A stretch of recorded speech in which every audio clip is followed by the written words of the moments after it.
माहूर शहरालगत असलेल्या उकळी घाटात प्रवाशांना बिबट्याचे दर्शन झालं। सुरक्षा भिंतीवर बिनधास्तपणे बसून येणाऱ्या जाणाऱ्यांकडे बघणारा बिबट्याला बघून रस्त्यावरून ये-जा करणाऱ्या दुचाकीधारकांची चांगलीच पंचायत झाली।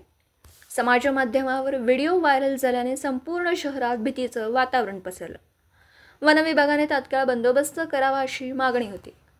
काही दिवसांपासून माहूर परिसरात बिबट्याचा मुक्त संचार असल्याचं आढळून आलं। समाज माध्यमातून या बिबट्याचं छायाचित्र प्रस्तुत केलं जातं, त्यामुळे नागरिकांमध्ये भीतीचं वातावरण पसरलं। काल दिनांक 29 ऑगस्ट रोजी रात्री 9 वाजता माहूर शहरालगत असलेल्या उकळी घाटात वाहन चालकांना बिबट्या दिसून आला। यापैकी कुणीतरी या बिबट्याचं छायाचित्र आणि व्हिडिओ काढून समाज माध्यमावर प्रकाशित केलं। त्यातून ते तालुक्यात सर्वत्र प्रसूत झालं। प्रशासनाने येथून जाताना जपून प्रवास करण्यात आणि सावधगिरी बाळगण्याच्या सूचना केल्यात। रात्रीच्या वेळी व सकाळी राष्ट्रीय राज्यमार्गावर शहरालगतच्या रस्त्यावर नागरिक मॉर्निंग व इव्हिनिंग वॉकसाठी जातात। आजूबाजूला घनदाट झाडं-झुडपं असल्याने झुडपांमध्ये लपून बसलेला बिबट्या दिसत नाही, त्यामुळे नागरिकांवर हल्ला होण्याची शक्यता असते।